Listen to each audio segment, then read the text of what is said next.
Hello everyone, and welcome to Lost in Localization. In this series, I, a Japanese teacher, cover all the interesting things in games that lost their meaning after being localized for an English-speaking audience. This includes accurate pronunciation, hidden meanings and references in the design and naming of characters and places, inaccurate or impossible translations, and anything else that I consider noteworthy. If there's something I've missed, please let me know, and I'll quote and credit you in a pinned comment below.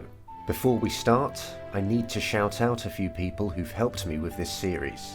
First is my Japanese friend Haruka, who's provided her native voice for all the videos so far. Second is Scarwo, whom many of you may know from his own videos, particularly the one in which he recreates Banjo-Kazooie's stop and swap feature on genuine hardware. Scarwo's been very supportive of my channel and has been a great help when researching the technical aspects of games. And finally, my patrons who chose to support after seeing my Japanese explanation series in which I've covered GoldenEye 007, Banjo-Kazooie, Super Mario 64, and all the 3D Zeldas up to Twilight Princess. I've wanted to make this video about Ocarina of Time for years, but when I started working on it I quickly realised it would be best to cover Zeldas 1, 2 and 3 first. Sorry, Link's Awakening fans. Since then, I've spent over a year of my free time analysing in-game text, manuals, strategy guides, fandoms, interviews, magazines, and videos in a second language just to make the 4 videos in this series so far, so please consider becoming a channel member or patron if you'd like to see more. Members will get perks including custom emotes, early access to uploads, and exclusive access to certain live streams. If you're not interested for any reason, then please consider supporting by subscribing, liking this video, and/or sharing it with others. Or, if you're interested in learning Japanese, consider choosing me as your teacher. I teach via voice call, Google Docs, and screen sharing, and I'll provide more details when I receive your email at the address on screen now. With all that out the way, I'm Norky Norky, and this is Lost in Localization, Ocarina of Time. At least, that was my original title. I actually ended up discovering so much I wanted to include that a more accurate title would probably be Lost/Changed/Fixed in Localization /during development /retroactively. But it's not very succinct, so let's just leave it as it is. To start with, here's a list of commonalities in this game and prior games in the series that I've already covered in their respective videos. And now, onto the title, which is Toki no Ocarina in Japanese. Its shortened name is Tokioka. The original Japanese title graphic used an hourglass as the left side of this kanji, which means time, but this was ultimately abandoned. The reasoning behind this was explained by Yoshio Hongo, a representative of Nintendo who regularly answered readers' questions in a monthly Japanese gaming magazine called 64 Dream. He explains that the development staff were concerned that the hourglass would be mistaken as a simple decoration rather than a part of the character, leaving native speakers reading only the right side, which means temple, on its own. Moving on to the manuals, we find many differences and mistranslations, with the English manual being less detailed overall. To start, I'll cover things in the Japanese manual that got omitted from the English one.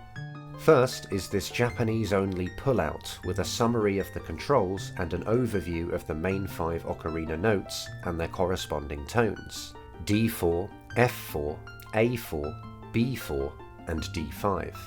The blank staves were to be completed using the stickers provided on another pullout, and there's a space to the left of them for the player to write the song names. The English introduction to the Kokiri reads that their lives will come to an end if they leave the forest, but leaves the time frame ambiguous. Maybe they'd last a day, or a week, or a year, or even longer.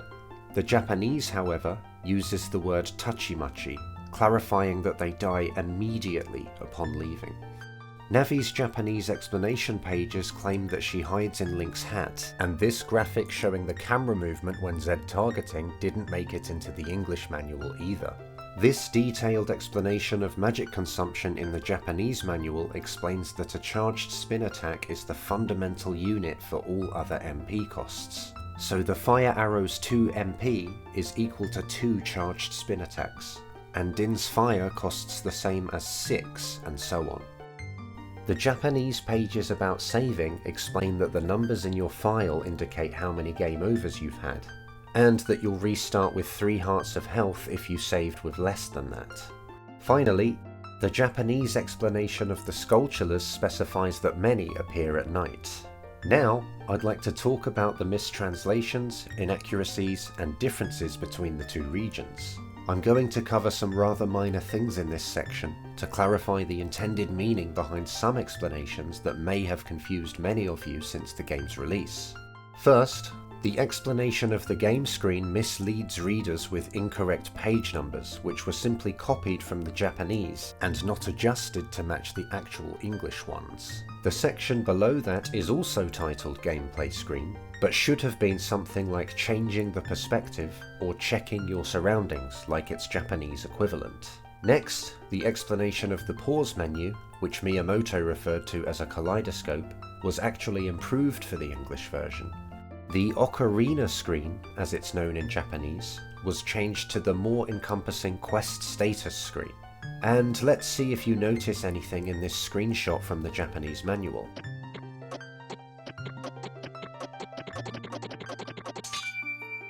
Of course, the oddity is that Link somehow has the Forest Medallion without the Light Medallion. Could this screenshot be from a time in development where this game flow was possible or even intended? Or is it simply a mistake?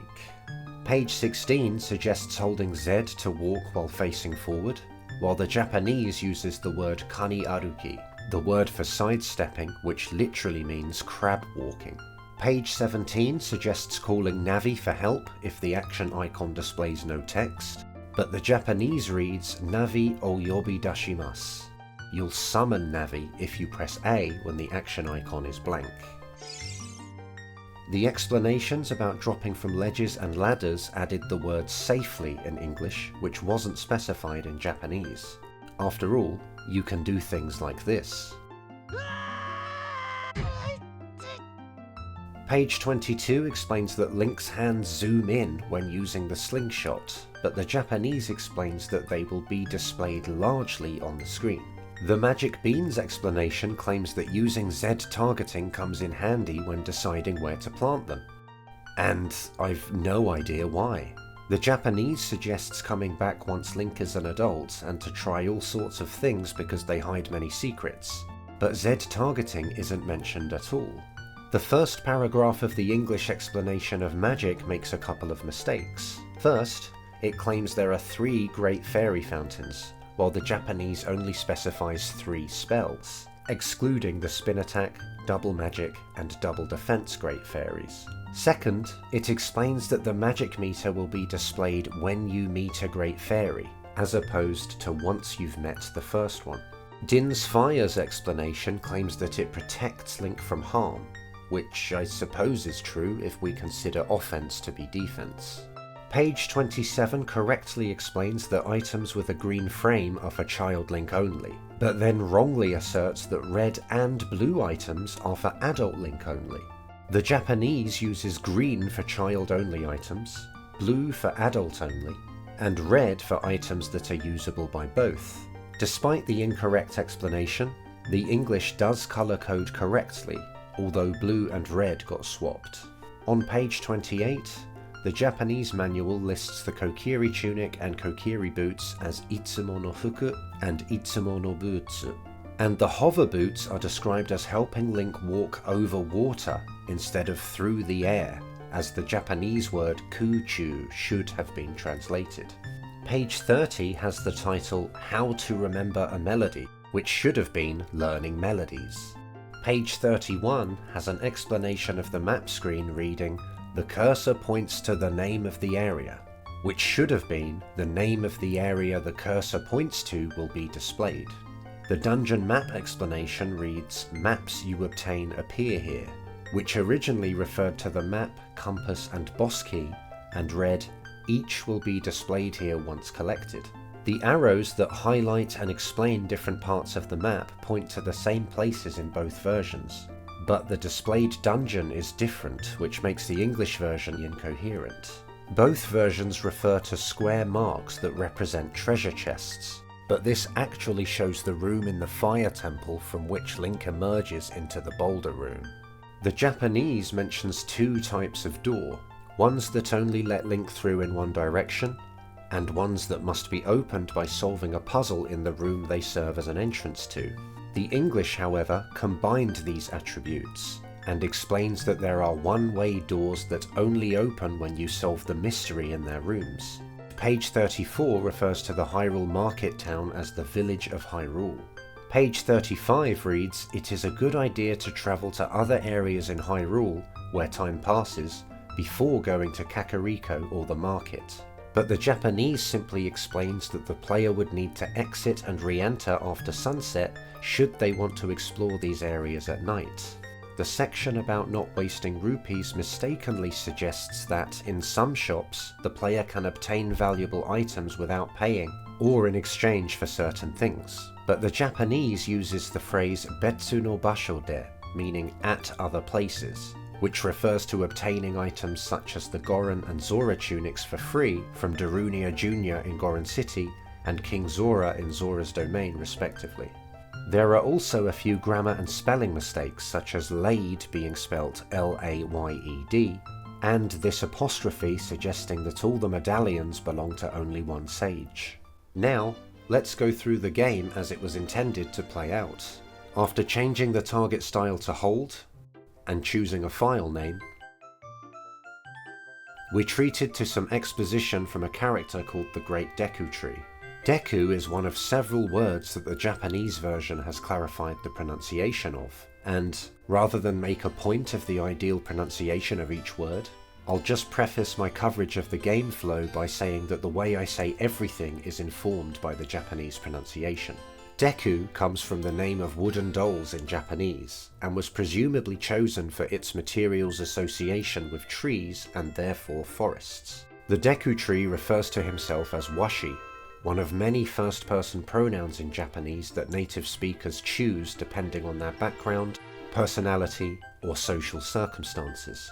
Washi is associated with wise old men, and most of the in-game characters use similarly appropriate pronouns, which is helpful for learning which ones match which kinds of personality. But there are occasions where the chosen pronoun reveals more about a character's role or relationship with others that I'll explain when necessary. The Deku Tree explains that he's the guardian of the forest, and introduces the Kokiri, whose name resembles Kikori. Kokiri also happens to be the name of the mother of the main character in Kiki's delivery service, which you're more likely to know if you've read the book, as this sign is the only place in the film where this is mentioned. Zelda's Kokiri originally had their own gobi, a word or sound at the end of a sentence that slightly changes its nuance or adds a bit of character. The Kokiri's gobi was Jara, which they used quite excessively in early playable demos. Ultimately though, it was not only completely removed from the English version, but also heavily toned down in Japanese, to the point that there's only one instance of it in-game, which I'll get to later. The Deku Tree tells us that all but one Kokiri have their own guardian fairy, and we're shown Link having a nightmare in his bed.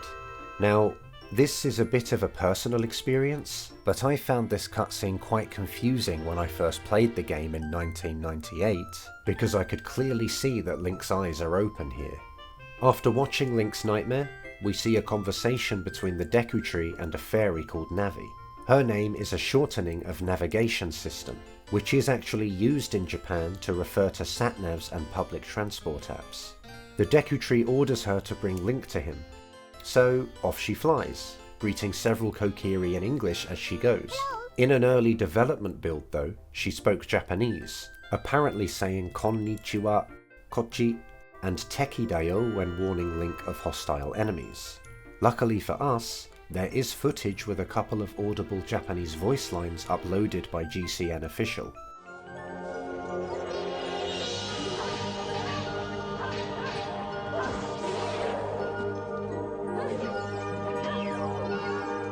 There's also a detailed overview video featuring Navi, voiced by her actual voice actor, Kaori Mizuhashi. Of course it's in Japanese, but I'll link it in the description for anyone interested. When Navi gets to Link, she wakes him up and explains that he's been summoned by the Great Deku Tree. But a lot of this starting scenario is quite different to what was originally planned. In the demo shown at Space World 1997, a video game trade show hosted by Nintendo, the Deku Tree was called the Fairy Tree, and Link was going to wake up on the day of his Guardian Fairy bestowing ceremony, receive a fairy from him, and come of age, meaning he'd be allowed to wander the forest freely. There's a possible remnant of this scenario internally, with the Deku Tree dungeon being referred to as Yosei Dungeon. Zelda Freak Glitcher has a comprehensive playthrough video of a recreation of the Space World demo, which I've linked in the description. In the official release though, Link climbs out of bed, and the player is given control of him. There's unused text for this area which was to be displayed as Link entered that reads Bokunchi, a shortening of Boku no Uchi.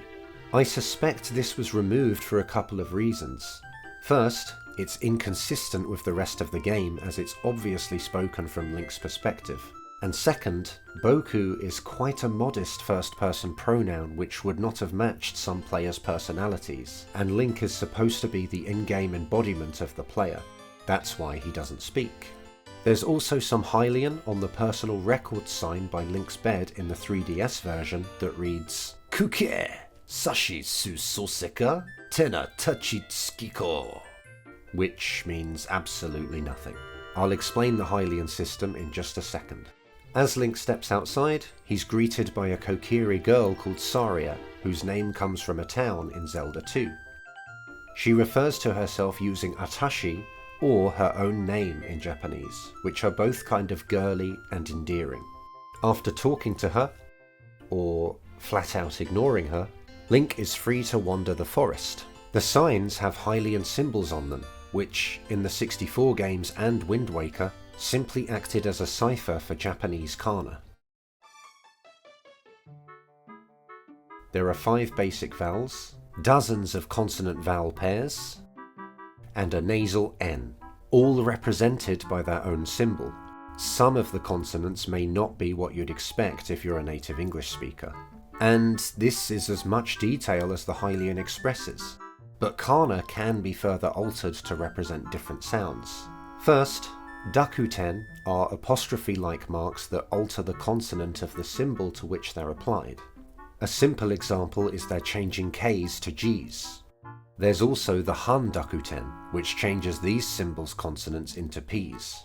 The lack of these marks in Hylian means words like zeruda, gibudo, and kepora gebora are written as seruta, kifto, and kehora kehora respectively, leaving the reader to adjust the readings themselves using context and their understanding of Japanese and the Zelda universe. Additionally, some of the kana symbols have small forms that allow for even more sounds. The small tsu, for example, is used to represent a glottal stop which distinguishes toki from toki. The Y-line characters can also be shrunk and combined with the E-column characters to represent glide sounds, like in Q versus Chiyu. An example of both small characters' effects can be heard in Bukkyo versus Bukiyo. Again, these are not represented in Hylian, and must be inferred using the reader's understanding. Perhaps a good English equivalent to demonstrate the difficulties this causes would be writing English sentences without any spaces, punctuation, or vowels. Yet more difficulties arise from the implementation of Hylian in the game world. Warped or low detail textures make the symbols difficult to distinguish. Dedicating time and effort to deciphering inscriptions could be futile, as they may turn out to be nonsensical like the one in Link's house. And straight-up mistakes on the part of the developers mean that even a successful decoding won't produce real Japanese. Case in point, the arrow-shaped signs are believed to read Makuhari Messe, the name of a convention center in Japan's Chiba prefecture where the N64 was first revealed, and that served as the venue for several Nintendo Space Worlds. But the third symbol looks an awful lot like Hi to me, causing the sign to read Makuhiri Messe, as far as I'm concerned. The square sign reads Nintendo, written forwards, mirrored, flipped, and mirrored and flipped. In the 3DS version, the square sign uses Wind Waker Hylian, while the other uses N64 Hylian, but both have been deemed meaningless by Japanese natives. On his way to the Deku Tree, Link finds his passage blocked by the self-proclaimed boss of the Kokiri, Mido, whose name comes from a town in Zelda 2 as well. His preferred first-person pronouns are Oira and Mido-sama, appending an honorific to his own name to show his arrogance. He tells Link to at least get a sword and shield before he visits the Deku Tree, the former of which he finds in a treasure chest near the Kokiri training grounds, and the latter of which must be purchased from the Kokiri shop. The 3D version has a lot of Hylian here. Kokiri Deku no Tate no Mise, Shouhin, Kokiri Shimbun, Mahou no Mame, Kyubo, Deku no Mi, Chui, and then this text that seems to mean something as the bottom reads Kiotsukete. The best I can suggest for this poster is the word Koakuma, written mirrored, but I'm not sure. Showing Mido the sword and shield will convince him to let Link into this connecting passage where he encounters Deku Baba, who are originally nuts that fell from the Deku Tree and that grew into man-eating monsters after feeding on evil in the soil. When defeated, they drop Deku Sticks, the Japanese name for which doubles up as a well-known idiomatic phrase meaning useless person. In fact, most Japanese people know the word Deku from this expression, and I suspect their association is what led to the inclusion of Deku Sticks and their mechanics in the game. The August 98 issue of 64 Dream has an article covering Ocarina of Time's exhibition at E3 the same year, in which the Japanese natives are reported to have chuckled when Miyamoto first uttered the item's name, with Miyamoto undoubtedly hoping for such a reaction. Early screenshots that feature the Deku Stick don't show a number beside it, which implies Link could only carry one. There is a half mark in some though, which suggests Link could break it and would need to get another to continue using the item as a torch. Arriving in this meadow, Link is tasked with breaking a curse that's been placed on the Deku Tree, whose interior acts as the first dungeon. Inside, Link encounters Deku Scrubs, Wall Chillers, Big Skullchillers, Gold Skullchillers, and Goma Lava. The Skullchiller's name comes from skull and tarantula, which one can determine from the enemy's appearance and the spelling of its name, but I've heard people pronounce it as Skulltuller, so I guess its etymology isn't so obvious. Their name in Japanese is actually Stalchula, using the series' unique word for skeletal creatures as found in Stalfos. The localizer's decision to use the English word skull here suggests that anything with Stal in its English name could very easily have been skull, or vice versa. All the Deku types have the English word nuts in their name in the Japanese version, with the nuts themselves being called mi, the Japanese word for nut. This resulted in all Dekus in the English version being called scrubs, as the English word nut had to be used for the item. In Japanese, the scrubs' speech is interspersed with P, which is their gobi. You may have noticed that the smoothie dealers in Echoes of Wisdom say P all the time. And now you know that that dates all the way back to Ocarina of Time and the Deku's first appearance in the series. 64 Dream describes them as a type of fairy. During his mission of lifting the Deku Tree's curse, Link acquires a dungeon map, for which there's a high detail graphic in the manual with Hylian on.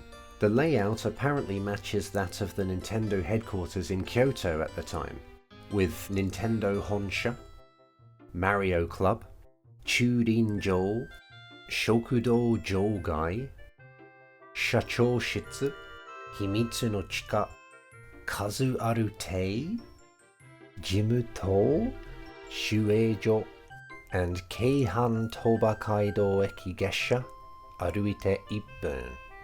The dungeon item here is the Fairy Slingshot, which may be named after the Deku Tree's initial name of the Fairy Tree, along with the Fairy Ocarina and Fairy Bow. Maybe they're all made from his wood? In the basement, Link bests a Deku Scrub who gives him a hint towards defeating his kin later in the dungeon. The hint is a pun in Japanese, with Ni-san, meaning young lad, resembling Ni, and San, the numbers 2 and 3 respectively, and Ichiban, meaning number 1 or the best. According to coordinator Mitsuhiro Takano, the English hint, 23 as number 1, is a reference to Michael Jordan, the number 1 basketball player in history when Ocarina of Time released, whose uniform number was 23. When Link defeats the Scrubs outside the dungeon's boss room, one of them apologizes with a pun, combining the dungeon's boss name with an apology, Goman Nasai. Link faces the boss in the next room. She's described as a parasitic insect that's been transformed into a giant monster by the Deku Tree's curse. Navi's hint about her reads, one of the parasitic monsters inside the Deku Tree, which I suspect is a slight translation error stemming from a lack of plural form in Japanese. It should have been the parasitic monster. I learned from the official guide that she gets stunned for longer when she's shot down from the ceiling.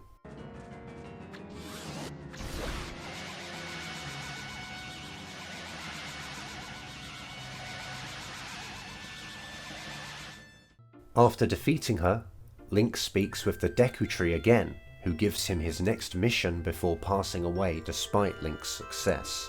At some point in development, he requested that Link seek the one with the wisdom of Hylia. As Link leaves the forest, he's stopped by Saria, who gives him the Fairy Ocarina as a memento. Originally, the entire major scale was planned to be used, but this was reduced to just 5 notes. The player can use the control stick to adjust the pitch of each note by a tone,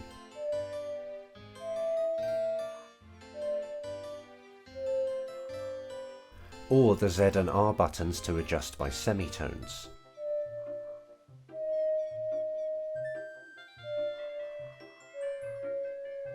In the January 1999 issue of 64 Dream, Miyamoto reveals he's able to play the theme tune of the popular comedy show Shouten on the ocarina in-game.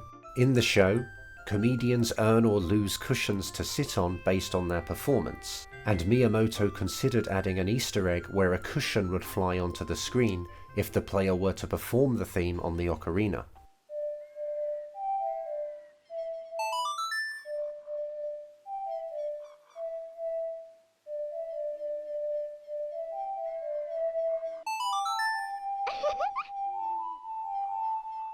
The feature was ultimately not implemented though, as it's too Japan-centric. Stepping out into Hyrule Field, Link meets an owl called Kapora Gabora, a reincarnation of a sage he'll meet later called Adaudu, who's also named after a town in Zelda 2. He was planned to have extreme attitude swings, but this was ultimately left out due to time constraints. Link will also run into Peahats and, at night, Stowchildren? Whatever their plural form, they're another example of an enemy that could well have taken Skull rather than Stowl. This means their Japanese name is essentially Skull Baby. Next, Link heads to Hyrule's market town where there's a little Hylian in the 64 version. The signs of the bazaar and potion shop use Hylian, but they don't seem to mean anything. The bazaar's sign may just be some kana written in order, and the potion shop seems to read Cecil, or any combination of those with Dakuten, but I can't match it to any actual words. The 3DS version has much more detail. There's a poster by the drawbridge that's so blurry I can't figure out what a lot of the characters say or whether it has meaning or not. The bazaar sign reads Iroiro arimasu and Nandemoya. The potion shop reads Hylia Kusuriya, and the Happy Mask shop sign reads Hylia Omenya. It also has a small wooden sign with the shop's name written in red, followed by Ironna Omen Aru. Hoka ni wa nai shinazoroe o jitsugen. Omen no kao nara koko shika nai. The shooting gallery sign reads Hylia Mato Ateya, and it has a small chalkboard with the same writing at the top, followed by incredibly blurry characters that I can't decipher. The Bombchu bowling alley has Bombchu bowling above its door, and a small metal sign that reads Yattemi-o, and probably Bombchu bowling again. I can't make out much of the rest. and a chalkboard by the Treasure Box Shop, a literal translation of Takarabakoya, reads Takarabako Kuji. The back alley has this rather impressive poster that has some kana written out in order, and another that might say something but that's too unclear for me to figure out. The interior of the bazaar has many posters that basically just list the word for the item pictured: Yumiya, Hairia no Tate, and Bakudan.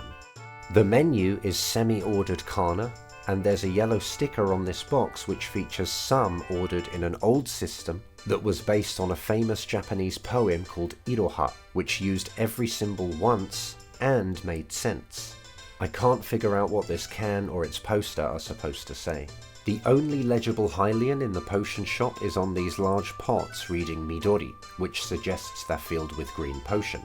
The Happy Mask shop has a chalkboard with Shiawase no Menya, a load of nonsense, and then Tenshu at the bottom. The shooting gallery has a sign that reads Hyakuhatsu Hyakuchu, followed by nonsense, and 3 posters that describe the eyes drawn on them: Hiraku no me, Hanme no me, and Tsumuru no me. The bottom text means nothing. Bombchu Bowling has lots to read. The neon sign seems to be a flawed copy of its N64 original, which kind of reads Bowling Bombchu. This wall has Outdoor Life and Kimi mo Hashiranai ka. This one has Omen Arimasu and Dance Taikai. This section has Lon Lon Milk, Kenko Ichiban, and Mato Ateyae Ko, apparently.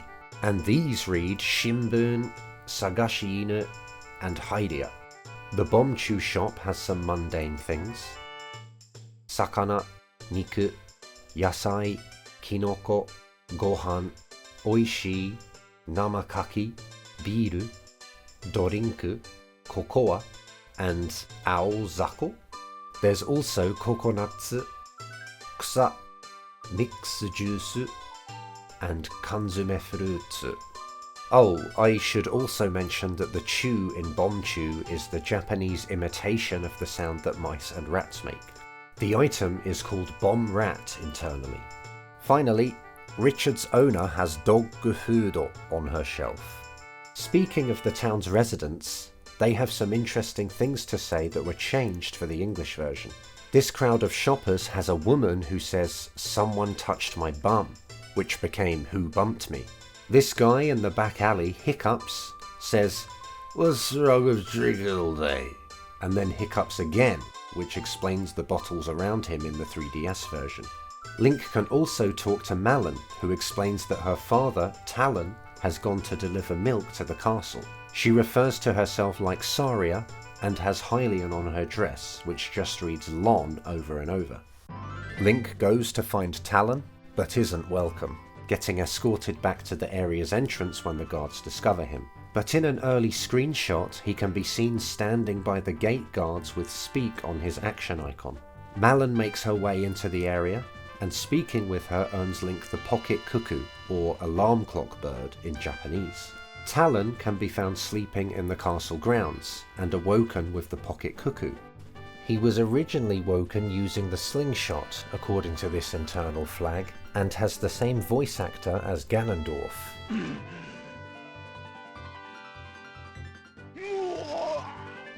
He refers to himself with Ora, which sounds like a possibly unpolished farmer type. He also tends to end sentences with da, which can be grammatically incorrect, which gives an uneducated vibe in Japanese. As he runs away, he yells, "I'm in trouble again," suggesting Malon often loses her patience with him. With the way clear, Link can access the castle courtyards and stealthily make his way to Zelda. 64 Dream likens her appearance to the titular princess in Prin Prin Monogatari. She speaks very properly, as you'd expect from a princess, and has the same voice actor as the Great Fairies. After spamming the A button throughout her monologue, Link receives Zelda's letter, which has a higher quality version in the official Japanese guide, and which reads, "Idai naru Hairia Kokka Shokan." In the 3DS version, it just reads Zelda on the back. Link then meets Zelda's attendant, Impa, who teaches him Zelda's lullaby, and escorts him safely from the castle. It's a good idea for Link to head to Lon Lon Ranch now, where there's some more Hylian. The sign on the house reads Yadoya, and there are 2 gates that read Lon Lon Bokujo. In the 3DS version, the house sign reads Milk instead, and there's a lot of posters in the interiors. The house has Lon Lon written on various buckets and containers, Taron no Milk Shop, Tamago, and Essa Toban, apparently. There's also a feed bag and wooden crate that I can't decipher. The stable has a poster that reads Lon Lon Bokujo in red letters, but I can't make out anything else. Here, Link meets Ingo, whose name may come from a rearrangement of Go-in, the Japanese word for coercion, and a reference to his taking Lon Lon Ranch by force in Link's adult era. He refers to himself as Ore, which is quite gruff sounding, and Ingo-sama, like Mido. 64 Dream claims that he liked Malon's mother, and that he was going to yell at Link if he messed with the cuckoos too much. There's also a horse called Epona, who's named after a goddess of fertility and protector of horses and similar animals. Malon teaches Link Epona's song so he can tame her. Talon will give him a prize if he can win this Super Cuckoo game, and I learned from the official 3D guide that regular cuckoos Link has picked up will be Z targetable when he sets them down. This works on both the 64 and 3DS, making the game very easy to clear and earning him a milk bottle that reads Lon Lon Milk. Now it's time to head to Kakariko Village. There's Hylian right at the entrance, but it's flipped, reading Kakariko Mura as you leave. The guard at the entrance says "Pin pon pan pon" before announcing the time, imitating an ascending major chord jingle that typically precedes public address announcements in Japan.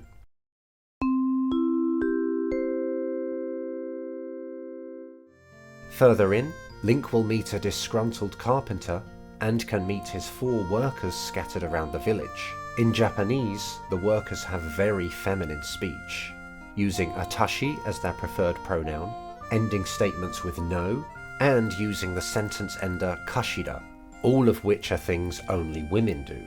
The cursed family in this house will give Link various rewards as he defeats gold Skulltulas throughout his adventure. 2 of them are wallet upgrades, which were originally going to be stylized like Japanese purses called Gamaguchi with a metal clasp. Another is the Stone of Agony, the name of which I didn't understand until I learned the Japanese name of Modaieishi, with Modaieru being a verb meaning to writhe in agony, just like one's rumble pack does when a secret is nearby. It was changed to the Shard of Agony in the 3D version, but in Japanese it became the Stone of Resonance. The Skulltulas here have the same voice actor as adult Link.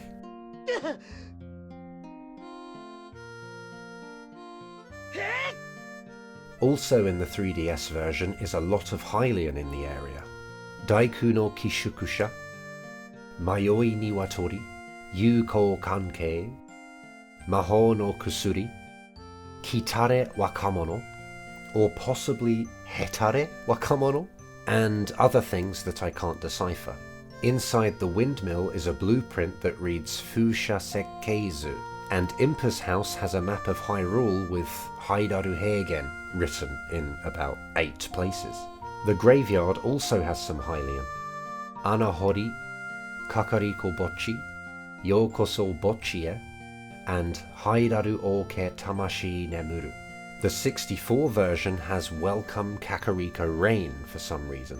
During the day here, Link meets a boy who's so young he can't speak properly, pronouncing S's as SH's.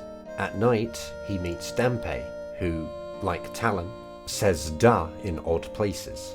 Some fans of a manga called Ashita no Joe liken his appearance to the manga's boxing coach of the same name and a somewhat similar appearance. In the 3DS version, he has some Hylian in his hut, but I think the only part that's supposed to say anything is the bottom, which reads Dampé. Towards the back of the graveyard, Link can get hints about the Sun Song from the ghosts of the Composer Brothers, whom the English strangely describes as the ghostly Composer Brothers, which suggests they've always been known as ghosts. Their hints point towards the song in the royal family's tomb, where Link encounters Keith, amusingly named Keith internally, and Redeads, whose 64 Dream explains are beings formed by magically animating soil that's been contaminated by rotting corpses. The Hylian on the walls and doors in the graves has no meaning.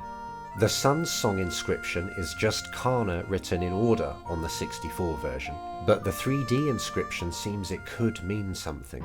After getting the Sun's Song, it's time to head to Death Mountain. On its trail, Link encounters Tektites and the Gorons, whose name comes from an onomatopoeic word for the sound made by something heavy rumbling over the ground. Their gobi is Goro, and their preferred pronoun is Ora, like Mido.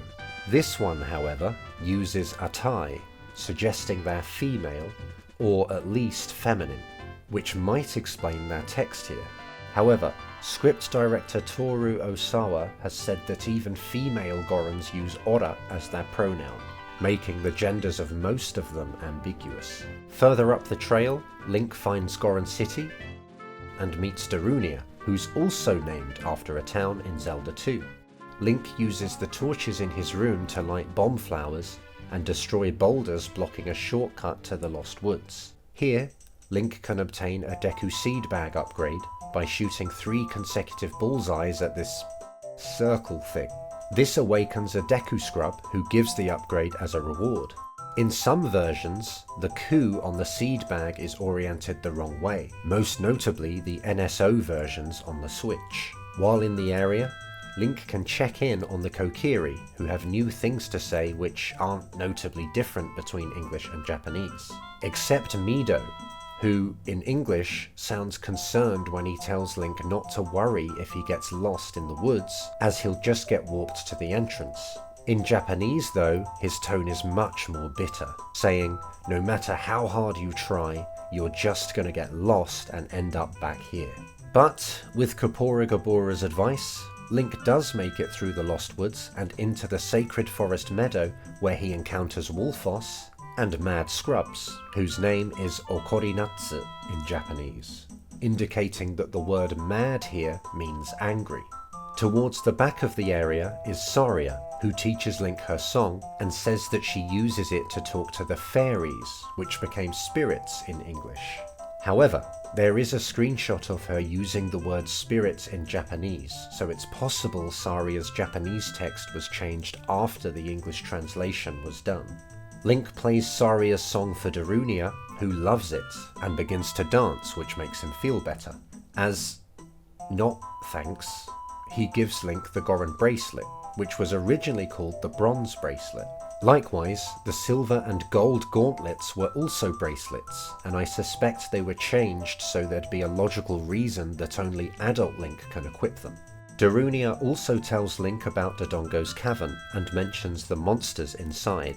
Again, I wonder if this was originally singular, referring specifically to King Dodongo.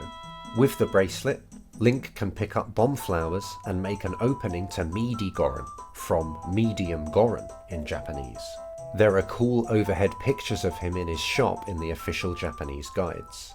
The bomb flowers are also used to destroy a large boulder blocking the entrance to Dodongo's cavern, where Link encounters Beamos, Business Scrubs, Baby Dodongo, Armos, Lizalfos, Regular Dodongo, Blade Traps, and Fire Keith. The Armos background is explained in the April 98 issue of 64 Dream. Originally carved by the Gorons and bearing their symbol, they were placed down to discourage bandits. Over time, the wicked thoughts and desires of adventurers who died in dungeons seeped into them, and they became conscious and hostile. The Lizalfos are explained in the March 98 issue. Evolved from cave-dwelling lizards, they're agile but not very smart. Having acquired equipment from soldiers stranded in caves, they've developed an obsession with precious metals. The Business Scrubs, and the Deku Tree's Hint Scrubs, were going to be a separate race called Hobbits, according to Miyamoto. but their behaviours of giving hints and selling things were given to variations of Deku to save development time. The blade traps have Hylian on them in 3D, but it's probably just aesthetic. As Link makes his way through Dodongo's cavern, he'll find a bomb bag which allows him to store bombs and use them whenever he likes. There's also a Hylian inscription that could mean something. Looks like it has Peko, meaning hungry, the word Naka, meaning inside, Fumiki something, meaning to cross, but I can't get the full meaning, so maybe these words just happened to be formed. The dungeon boss is King Dodongo, who opens his mouth before breathing fire at enemies. I learned from the official guide that this can be stopped with the slingshot. After defeating him, Link gets the Goron Ruby from Darunia and is advised to head to Death Mountain's summit to see the Great Fairy who lives there. The Great Fairies were designed to go against the classic clean image of most fairies, and there's a rumour that the designers took inspiration from Benimaru Ito, an eccentric creative who works for Creatures Inc. and who wears leopard print a lot. The Great Fairy's voice actor is the same as Adult Zelda. The one on Death Mountain grants Link magic power and the spin attack, and there was also a beam attack planned that can be seen in old screenshots. Now it's time to head to Zora River. Here, Link meets a man who loves magic beans so much he got the kanji for bean tattooed on his arm. Link will also encounter water tektites and octoroks. I read somewhere that the Hylians treat the river like a wishing well, which is why there are so many rupees in it, but I didn't note the source. At the far end is a Triforce mark which, in 3D, has Hylian. That's too low detail for me to decipher. Link needs to play Zelda's lullaby here to enter Zora's domain.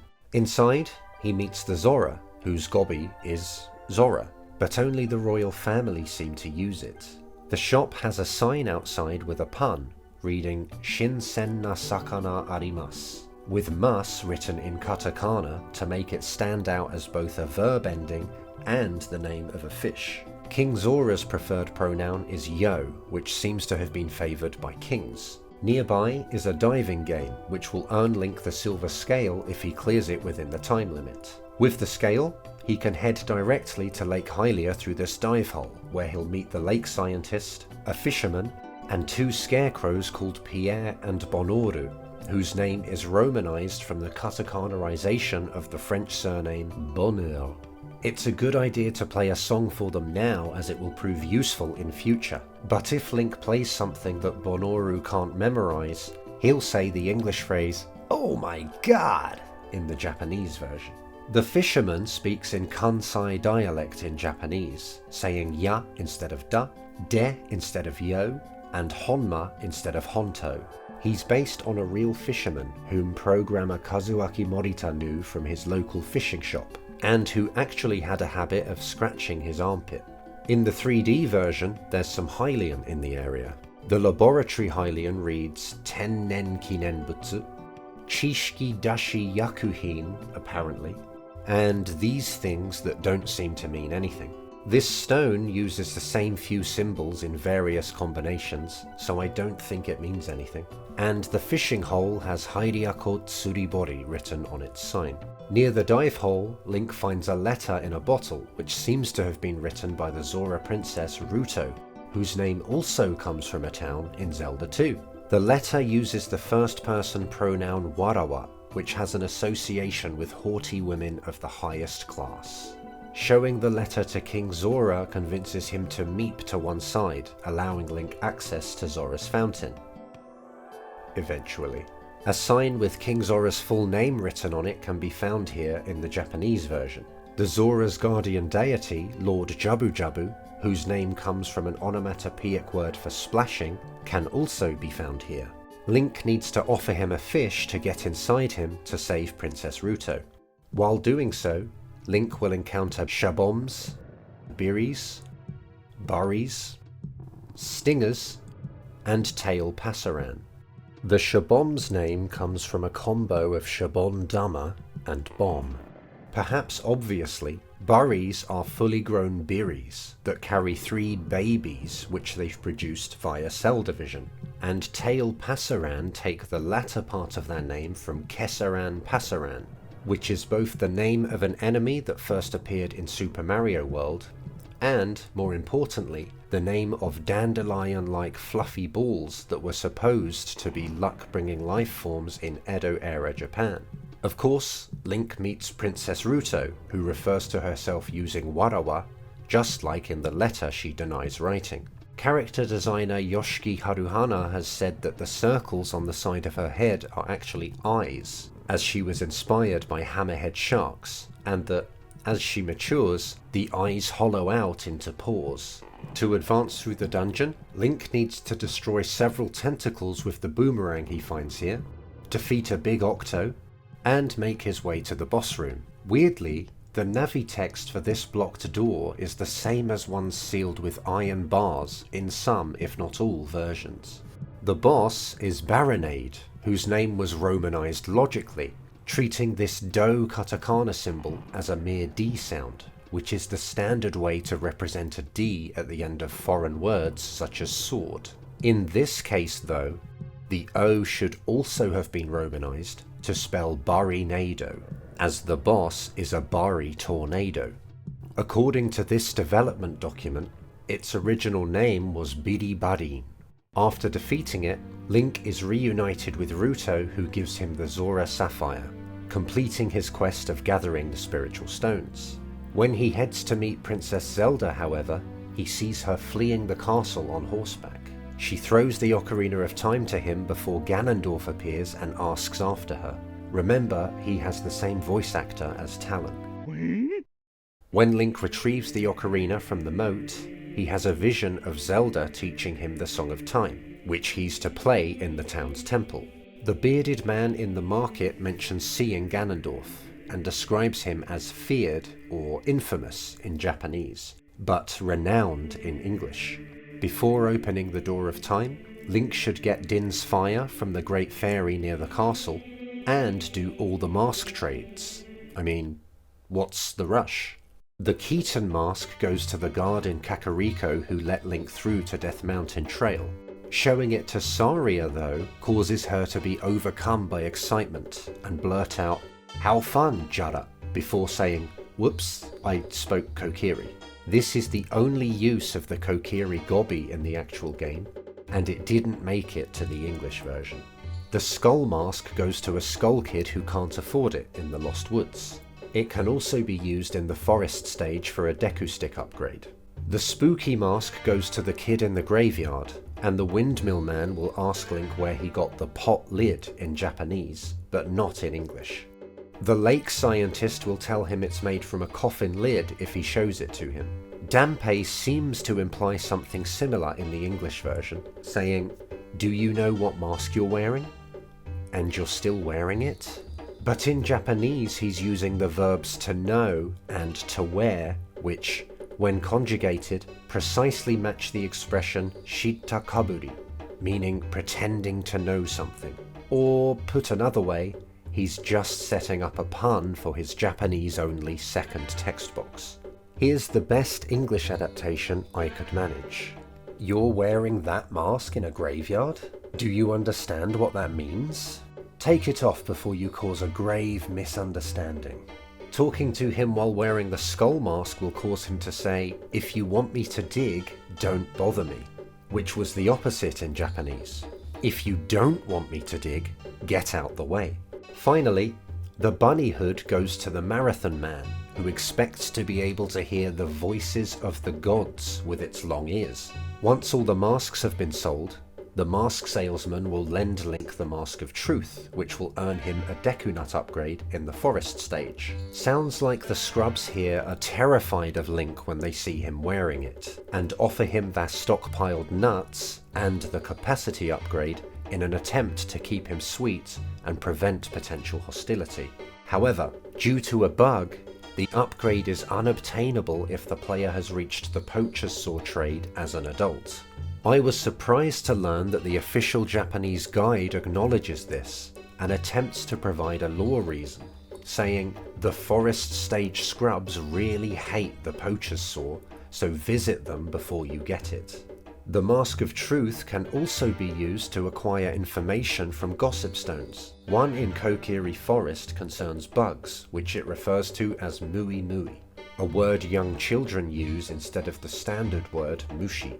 Another near the Temple of Time says Gerudo regularly visit town to find boyfriends, and Osawa explained as early as April 99 that their children are always pure Gerudo regardless of the father's race. The Gerudo Valley Gossip Stone uses the word shutsubotsu, meaning appearing and disappearing, or coming and going, which became haunts in English. I have a theory for why this happened, which I'll get to soon.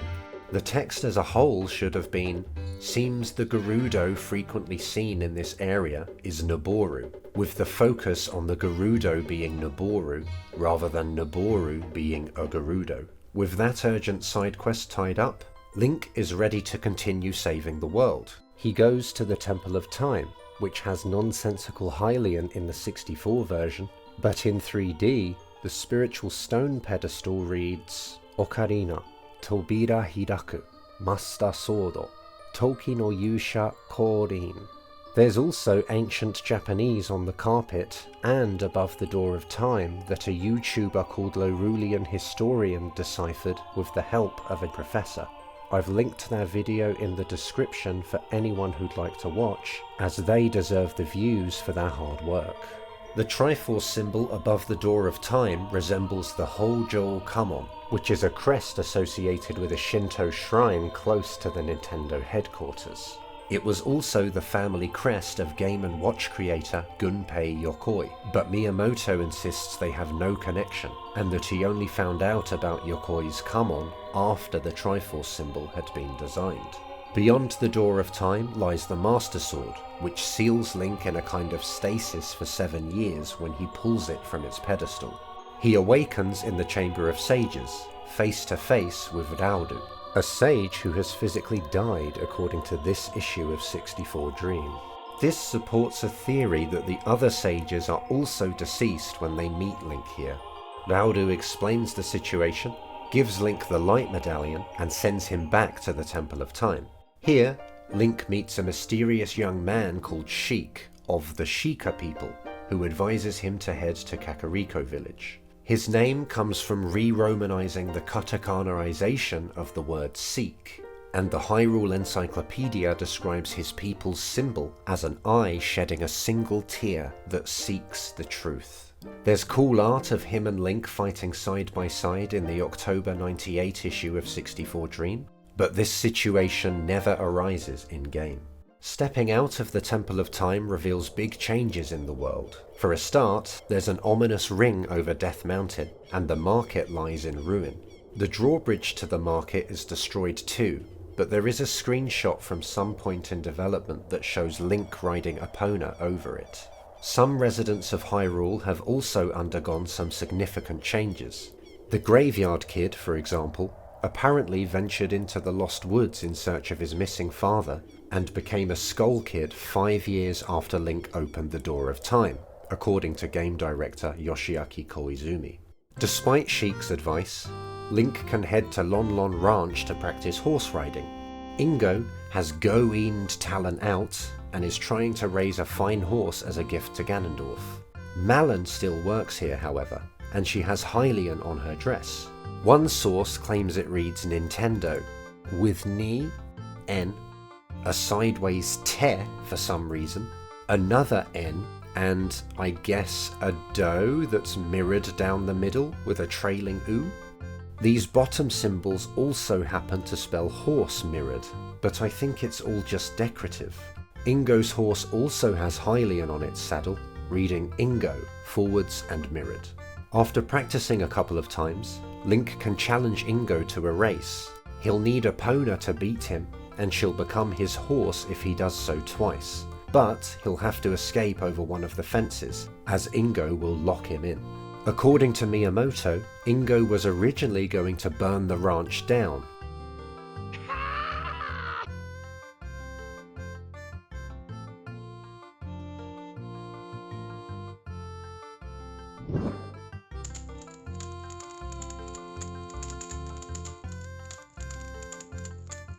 and Link would have to free all the horses and lead them to safety on Epona with Malon under one arm. But the scenario was ultimately deemed too ambitious. One possible remnant of this is the Gossip Stone hint about Malon believing a prince on horseback will come to court her someday. With Epona, Link can clear the entire adult trade quest, which was inspired by a traditional Japanese folktale called Warashibe Choja, about a poor man who trades several items, starting with a single piece of straw, with various people and eventually acquires riches. The in-game trade quest is commonly referred to as the Warashibe event in guides. First, Link gets the palm-sized cuckoo from the Cuckoo Lady. It's called the Handy Cock internally, which is immature of me to share, and is used to awaken Talon in a nearby house. It's then traded back to the Cuckoo Lady for Kajiro, whose name is written in kanji in an internal item list, suggesting it's named after a person. A famous Kajiro whose name used the exact same kanji was a Japanese warrior who was killed in a duel with the legendary swordsman Musashi Miyamoto in the 17th century. The Cuckoo Lady's brother, found in the Lost Woods, gives Link a mushroom in exchange for him, and requests that Link visit the old lady in Kakariko so she can make medicine from it. The inside of the old lady's shop has an entire scroll of Hylian in 3D, which reads, Kusuri mo sugireba doku, baka ni tsukeru kusuri nashi, kusuri wa saji kagen, ryoyaku kuchi ni nigashi. There are also these separate characters on one of the pots which I can't get any meaning from. Link receives an odd potion to take to the Lost Woods, but the Cuckoo Lady's brother isn't there when he arrives. Koizumi clarified his fate in April 99, saying that he's become a Stalfos and has gone to live in the Forest Temple. Instead, Link meets Fardo, whose name isn't mentioned anywhere in-game nor internally, but was confirmed to be the developer's name for her on the official Ocarina of Time website at least as early as the year 2000.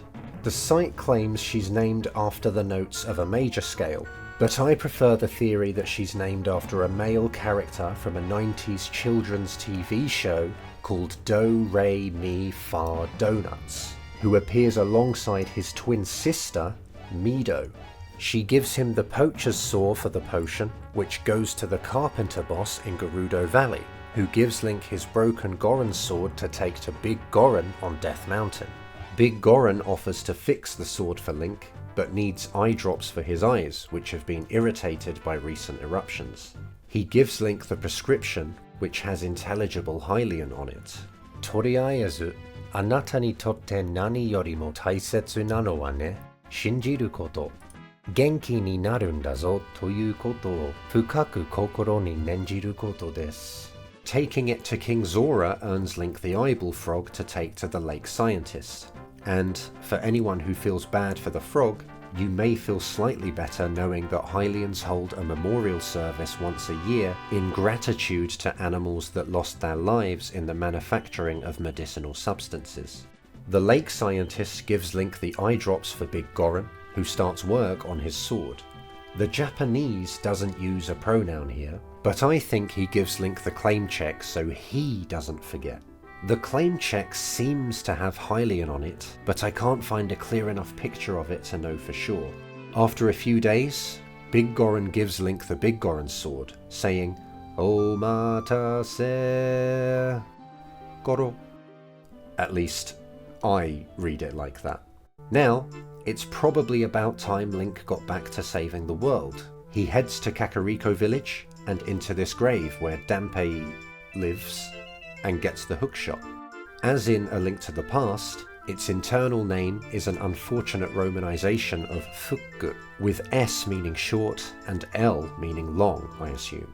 Link exits to the windmill where he can learn the Song of Storms from the Windmill Man.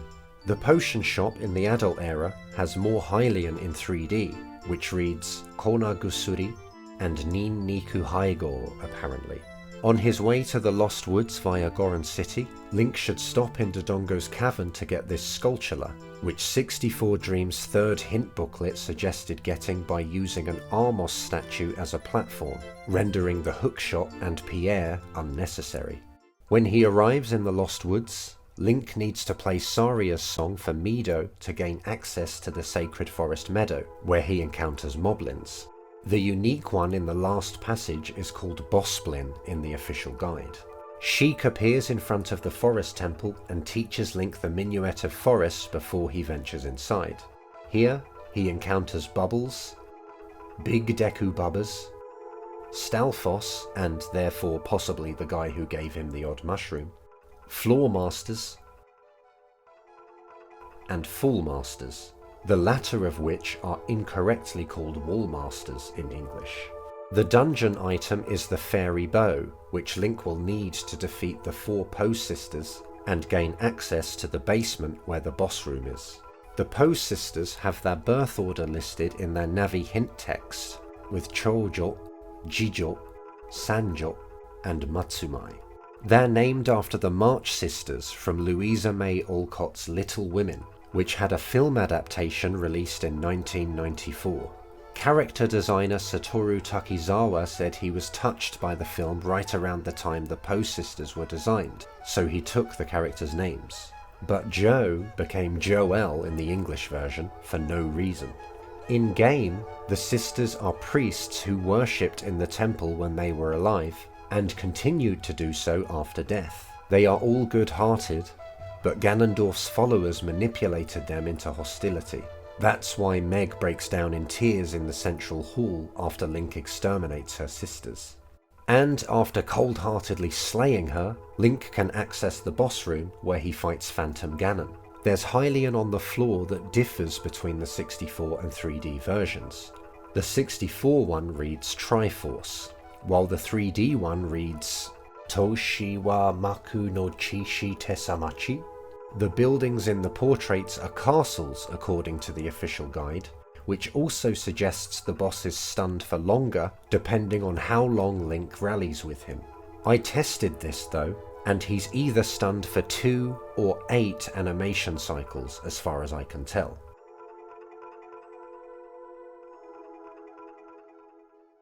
After defeating him, Link meets and talks with Saria in the Chamber of Sages, gets the Forest Medallion, and is returned to the Great Deku Tree's meadow where he meets Deku Tree Jr. He speaks slightly oddly in Japanese, saying des in places where it shouldn't be.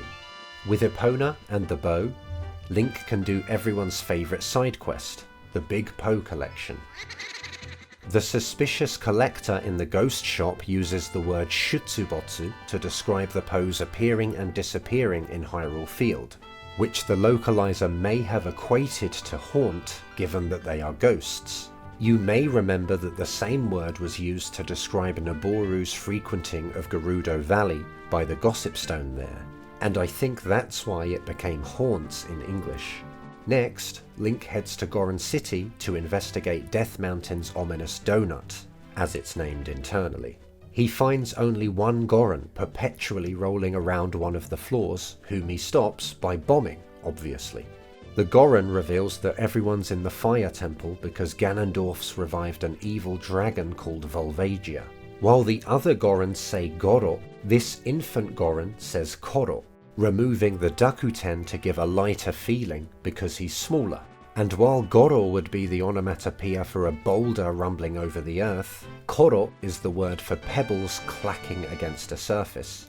The Goron gives Link a heat-resistant tunic and tells him about a shortcut to Death Mountain Crater behind the statue of the god in Darunia's room. Link will meet Sheik there, learn the Bolero of Fire, and observe these 2 large rocks which 64 Dreams' second hint booklet refers to as Spectacle Rock. I think these are the exteriors of the 2 towers Link can climb inside the Fire Temple, which is situated directly beneath them. Speaking of which, Link will meet Darunia almost immediately when he enters. He asks Link to free the Gorons before entering the boss room and somehow locking it behind him. Link encounters torch slugs, flying tiles, like-likes, and flare dancers. He'll also acquire the Megaton Hammer and hear some fire music, which we all know originally contained Islamic chanting, and which was therefore altered very shortly after release for version 1.1. The imprisoned Gorons will attempt to discourage their captor from eating them by insisting that doing so will give them a stomachache. In Japanese, this is expressed via a pun, onaka goro goro ni naru, with goro goro describing the rumbling of one's stomach from food poisoning in this context. After the Gorons are freed, Link fights and defeats Volvagia, which stops Death Mountain from erupting. He also receives the Fire Medallion from Darunia and uses the Megaton Hammer to access a great fairy fountain where he's granted double magic. Next, he heads to Zora's domain, finding it frozen and deserted apart from King Zora, who's comatose beneath some red ice. Even Lord Jabu Jabu is missing, his fountain containing many growlers or Burgy bits that Link can cross to access the Ice Cavern. Here, he encounters Freezards, Ice Keith, and one White Wolfos. He'll acquire the Heavy Boots and the Serenade of Water. Playing it warps him to Lake Hylia, where he can use the boots and hookshot to enter the best dungeon in the game. He briefly speaks with Ruto inside, and goes on to encounter Shellblades, Spikes, and Dark Link, the latter of whom I learned a few interesting things about from a Japanese YouTube channel. One being that you can stop his attacks by freezing him with Deku Nuts.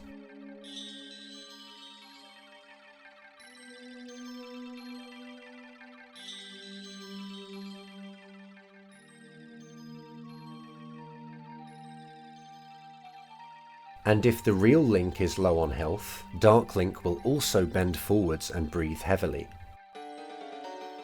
The Long Hook is the reward for defeating him, and Link can progress further into the temple with it. I have another personal experience to share regarding this room. The first time I got through it, I did so like this.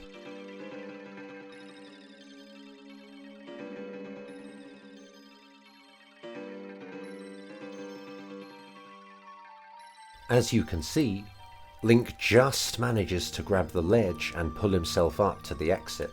For years, I thought this was the intended way to clear the room, and I didn't even know about this hidden corridor or the block inside until around a decade after the game's release.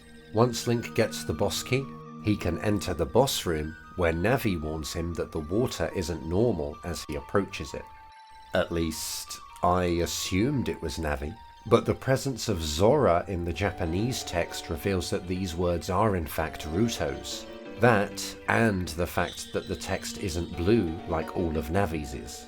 Having said that, the text that described the poem in the royal family's tomb wasn't blue either. Perhaps these are Link's thoughts? Anyway, as Ruto said, the water is not normal. It is in fact the boss, Morpha, whom Link defeats easily with strats he learned from speedruns. Ruto then grants him the Water Medallion, and he can get the fire arrows now that Lake Hylia is restored to its former state. Kakariko, on the other hand, is on fire and under attack. When Link arrives, Sheik is trying his best to protect the village, but gets overpowered by an enemy he can't even see, with Link following suit soon after. When Link comes to, Sheik tells him of the monster that was sealed in the well and teaches him the Nocturne of Shadow. Now that Link has the long shot, he can reach these odd flights of stairs in the windmill. Miyamoto said in an interview that this area was inspired by an experience he had in Germany while researching architecture for the game. He visited a church and, while ascending its tall steeple, joked about finding an admission booth at the top of that long climb. Well, sure enough, there actually was an admission booth at the top, and so he secretly placed a cuckoo at the top of these stairs to astound players who were expecting something much more exciting, much like that booth had astounded him. Before playing the Nocturne of Shadow, Link should return to his childhood, play the Song of Storms for the Windmill Man, and enter the now drained village well. Here, he'll encounter Gibdo and Dead Hand, and he'll acquire the Lens of Truth, which helps him see through mirages. In Japanese, Navi uses the word hanas for the walls here, which means talking, clarifying that there are voices that can be heard, not that something is simply written like the English suggests. Now, Link should pull the Master Sword from its pedestal and play the Nocturne of Shadow to warp to a previously inaccessible area of the graveyard. The Gossip Stone here was mistranslated in English, mentioning a secret near the tree in Kakariko, which seems to point to the Re-Dead grotto that holds a gold rupee. The Japanese, however, specifies the tree on the road to Kakariko, which refers to this tree in the corner of Hyrule Field that has a grotto nearby with a gold sculpture inside. The passage near the Gossip Stone leads to the Shadow Temple's entrance, which has Hylian outside in both versions. In the 64 version, it reads Koko de Inoru and Medaru o Tsukaun da yo, which refers to an early version of the game when all the medallions were items that cast spells. The fire medallion was to be used here to light all the torches, but its effect was given to Din's fire in the final release. The 3D Hylian has a few actual words, but these may be formed coincidentally from random characters. There's Kazaru, Hover, and Bongo, but even Japanese natives seem unable to decipher this. Inside the temple, Link encounters flying pots and gets the hover boots after fighting Dead Hand again. This time he can use the Lens of Truth to see its shadow when it's underground, and bomb it to make it reveal itself, a tip I got from the official guide. The hover boots apparently work by shooting out gusts from their bottoms. Other than that, there's not much to say. The boss is Bongo Bongo, who's referred to as Shade Stalker in the commit logs. Link meets Impa after defeating it and gets the Shadow Medallion. Next, he needs to visit the desert where the Gerudo live. Their symbol is different depending on the version. Initially, it was a crescent moon and star, which resembles an Islamic symbol and was therefore changed for later versions to this symbol, which resembles a king cobra's back according to the Hyrule Encyclopedia.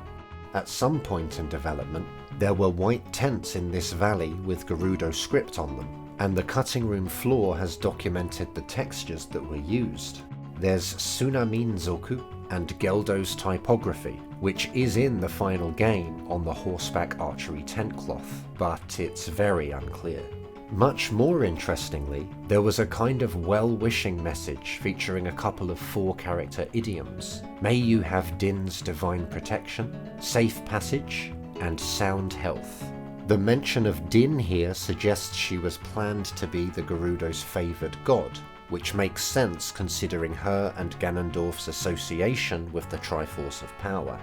In the official release, Link meets the Carpenter boss here, and learns that his workers have all abandoned him to join the Gerudo.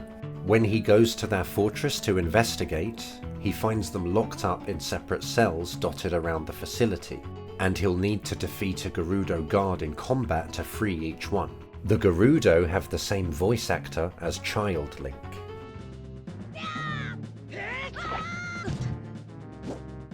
Each carpenter, using Atai as their pronoun, tells Link their name, which all correspond to a number in Japanese: Ichiro, Jiro, Saburo, and Shiro.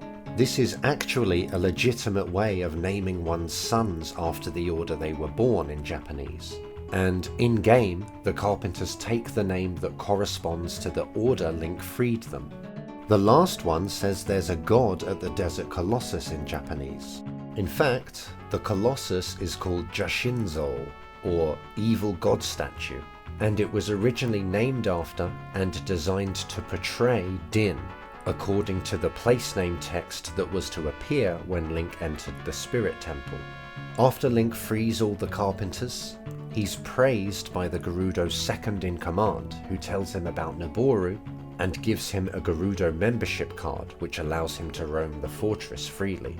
In English, She says the Spirit Temple is Noboru's headquarters and that she lives there, but the Japanese just says that's where she is at the moment. The membership card has Gerudo script on it that reads Gerudo card and something else. There's also some Hylian here in 3D. Toban Hyo and the first character of the numbers 1 to 6. Sabakumichi. Noboru Tai something. Yabusame Taikai and Yabusame Shobu. Speaking of the horseback archery, Link can earn 2 prizes here, a heart piece and a bigger quiver. The Gerudo who runs the game praises Link for achieving the 2 required scores, saying True Master for 1000 points and Ultimate Master for 1500. In English version 1.0, these were switched, presumably by accident. The Gerudo near this gate will let Link through to the Haunted Wasteland, which is Gen-e no Sabaku, or Apparition Desert in Japanese. The flying carpet this salesman sits upon has the same texture as Adult Malon's dress, just in case you hadn't noticed. And the Po that leads Link to the Desert Colossus references a traditional Japanese song called To Lyanse, saying Iki wa yoi yoi, kaeri wa inai, a variation of the lyrics to express that the Po agrees to guiding Link forward, but that they won't be bringing him back. I've linked a video of the song in the description. In the Desert Colossus area, Link can obtain Nehru's love and enter the Spirit Temple, where he's unable to enter this crawl space or move this giant block. When he steps outside, Sheik appears and teaches him the Requiem of Spirit, which he'll use to return here as a child so he can fit in the crawl space. When he returns though, he finds Noboru blocking his way. She explains that Ganondorf steals from the weak in Japanese, which was translated as women and children. I'm sure the idea here was to make Ganondorf sound despicable though, and not to equate the individual words' meanings. Noboru asks Link to retrieve the silver gauntlets, which were simply called silver gloves in Japanese. When he agrees to do so, she lets him through the crawl space and into the temple, where he encounters Anubis and Iron Knuckles.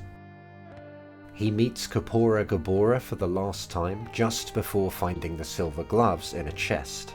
Before he can give them to Noboru, however, he sees her being harassed and ultimately imprisoned by a pair of mysterious witches. To save Noboru, Link will need to come to the Spirit Temple as an adult and use the silver gloves to push this block and open the other side of the temple. He'll get the mirror shield after defeating another Iron Knuckle, and will find the witches in the boss room. They reveal their names to be Kotake and Koume, which were taken from elderly twins in a novel called Yatsu Hakamura by Seishi Yokomizo.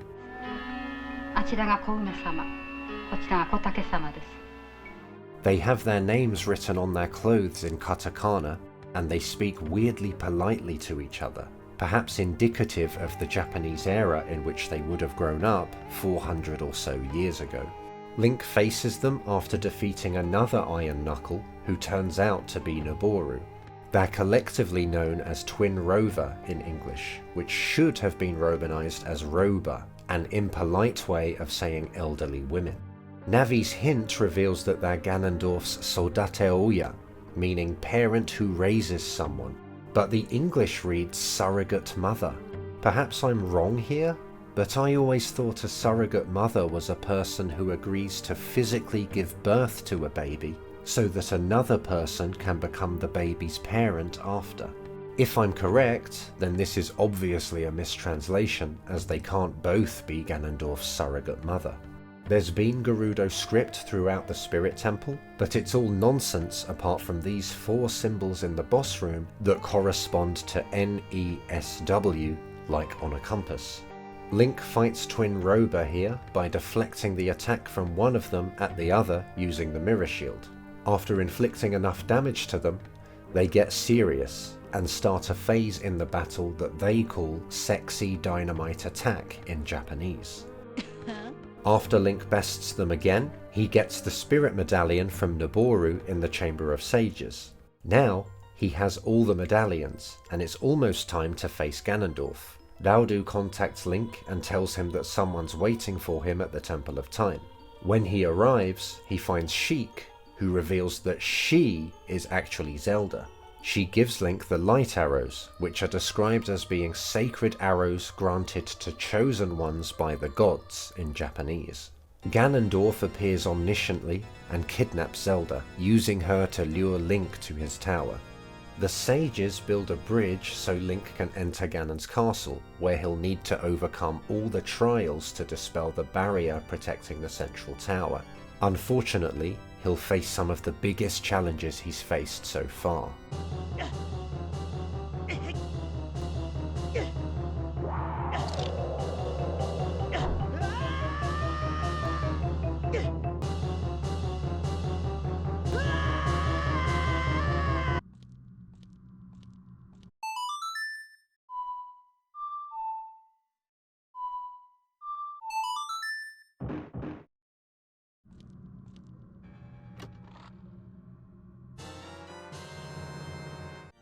He gets the gold gloves in the Shadow Trial, which he can use to enter the nearby Great Fairy Fountain to have his defensive power strengthened. He also uses them to enter the Light Trial, which has several trapped chests within. I only learned from the official guide that the safe ones are the ones that the Keiths are perched on. When the tower's barrier is lifted, Link can climb to the top to face Ganondorf, who emits dark waves of energy called Hadol before their battle, preventing Navi from approaching. This is the same Hadol as in Hadouken from Street Fighter, where it means wave energy fist. So, Link fights Ganondorf without Navi's help, but when he's done, Ganondorf tries to take Link and Zelda out with him by destroying the tower they're all in. While escaping, some Stalfos trap Zelda, and Link has to defeat them to free her. I found it funny that if you have full health at the end of the fight, she throws 5 rupees on the floor as thanks. When they escape, they're relieved to have eliminated the evil threat to Hyrule. For about 10 seconds. It turns out Ganondorf is still alive and kicking thanks to the Triforce of Power, which he uses to transform into a huge demon. So Link beats him again.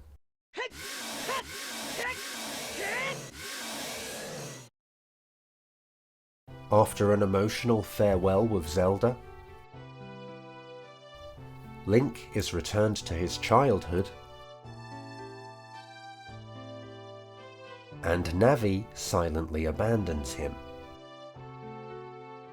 In the final scene, Link heads to the castle courtyard once again to visit Zelda.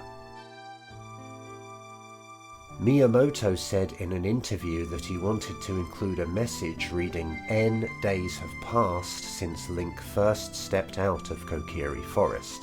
His adventure is over for now." He explains that it was ultimately omitted because of time constraints, and because the "for now" part would imply another entry in the series would definitely be made. And we all know Nintendo have let the series lie dormant since this game's release. And with that, my dream of making this video has been realised. If you enjoyed it and would like to see more, please consider becoming a channel member or patron. I hope to be back in some form soon, so please keep an eye out for me. But until then, take care and goodbye.